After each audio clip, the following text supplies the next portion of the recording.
بسم اللہ الرحمن الرحیم۔ 15ویں پارے کے آخر میں حضرت موسیٰ اور خضر علیہ السلام کا قصہ تھا، جس کو ہم 16ویں پارے کے ساتھ بیان کر رہے ہیں۔ موسیٰ علیہ السلام اپنے ایک ساتھی کے ساتھ سفر پر روانہ ہوئے۔ راستے میں ان کی ملاقات حضرت خضر علیہ السلام سے ہوئی، جن کو اللہ نے اپنے پاس سے خصوصی علم دیا تھا۔ موسیٰ علیہ السلام نے کہا، جو علم آپ کو اللہ نے دیا ہے اس میں سے کچھ مجھے بھی بتائیں۔ خضر علیہ السلام کہنے لگے، تم میرے ساتھ صبر نہیں کر سکو گے۔ موسیٰ علیہ السلام نے صبر کا وعدہ کیا اور وہ دونوں چل پڑے۔ دونوں ایک کشتی میں سوار ہوئے۔ پار پہنچ کر حضرت خضر علیہ السلام نے کشتی کو نقصان پہنچایا تو موسیٰ علیہ السلام کہنے لگے، آپ نے کشتی اس لیے توڑ دی تاکہ سوار ڈوب جائیں۔ اس پر خضر علیہ السلام نے کہا، میں نے کہا تھا نا کہ آپ میرے ساتھ صبر نہ کر سکیں گے۔ اس پر موسیٰ علیہ السلام نے معذرت کی۔ آگے گئے تو ایک لڑکا ملا۔ حضرت خضر علیہ السلام نے اسے مار ڈالا۔ موسیٰ علیہ السلام کہنے لگے، آپ نے ایک بے گناہ شخص کو ناحق قتل کر دیا، یہ تو بہت بری بات ہے۔ حضرت خضر علیہ السلام نے کہا، آپ میرے ساتھ صبر نہیں کر سکتے۔ اس پر موسیٰ علیہ السلام نے پھر معذرت کی۔ بعد میں ان دونوں کا گزر ایک گاؤں سے ہوا جس کے لوگوں نے ان کی مہمانداری کرنے سے انکار کر دیا۔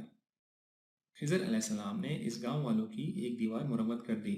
حضرت موسیٰ علیہ السلام نے کہا، اچھا ہوتا اگر آپ اس کام کا معاوضہ لے لیتے۔ اس پر خضر علیہ السلام نے کہا، اب میرا اور آپ کا ساتھ نہیں چل سکتا، تو میں آپ کو ان کاموں کی حقیقت سے آگاہ کرتا ہوں۔ میں نے کشتی کو عیبدار بنایا تاکہ وہ پرانی لگے اور اس ملک کا ظالم بادشاہ اسے غصب نہ کر سکے۔ جس لڑکے کو میں نے قتل کیا اس کے والدین نیک تھے، یہ جوان ہوتا تو انہیں کفر میں پھنسا دیتا۔ اب اللہ چاہے تو اس کے بدلے ان کو اچھا بچہ دے گا۔ ٹوٹی ہوئی دیوار 2 یتیم بچوں کی تھی جن کا والد نیک آدمی تھا۔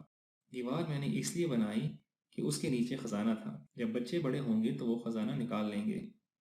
جو کچھ میں نے کیا وہ میں نے اپنی طرف سے نہیں بلکہ وہ تمہارے پروردگار کی طرف سے رحمت تھی۔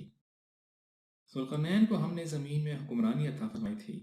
وہ فتوحات کے سلسلے میں زمین کے مشرق اور مغرب تک پہنچے اور بہت نیک دل انسان تھے۔ مظلوم لوگوں کی فریاد سن کر انہوں نے ان کو یاجوج اور ماجوج سے بچانے کے لیے تانبے کی دیوار بنا دی۔ جب قیامت آئے گی تو اللہ تعالیٰ اس دیوار کو ڈھا کر ریزہ ریزہ کر دے گا۔ سب سے زیادہ نقصان اٹھانے والے وہ ہیں جنہوں نے اپنی ساری کوششیں دنیا کے کاموں میں لگا دیں اور اس میں مگن رہے۔ حضرت زکریا علیہ السلام کو بڑھاپے میں یحییٰ علیہ السلام کی پیدائش کی خوشخبری سنائی گئی۔ پھر حضرت مریم علیہ السلام کے ہاں بغیر شادی کے عیسیٰ علیہ السلام کی پیدائش ہوئی۔ لوگوں کے پوچھنے پر حضرت عیسیٰ علیہ السلام نے گود ہی میں گفتگو کر کے اپنا تعارف کرا دیا۔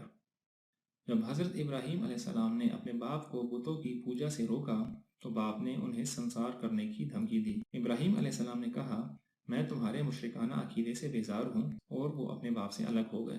اللہ کے سوا کوئی معبود نہیں، اس کے سب ہی نام اچھے ہیں۔ جب موسیٰ علیہ السلام پیدا ہوئے تو اللہ کے حکم سے آپ کی والدہ نے آپ کو صندوق میں بند کر کے دریا میں ڈال دیا۔ وہ صندوق فرعون کی بیوی کے ہاتھ لگا۔ اس طرح موسیٰ علیہ السلام کی پرورش فرعون کے ہاں ہونے لگی۔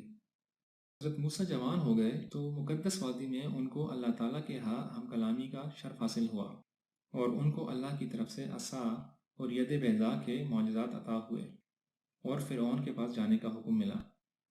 جب وہ اپنی عصا یعنی لاٹھی زمین پر پھینکتے تو وہ سانپ بن جاتا، اور جب اپنے ہاتھ بغل میں دبا کر نکالتے تو وہ چمکتا ہوا نکلتا۔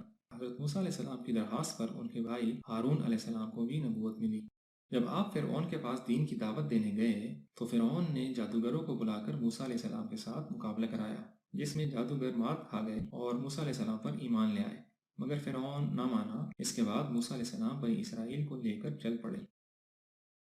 فرعون نے ان کا پیچھا کیا اور اپنے لشکر سمیت پانی میں ڈوب مرا۔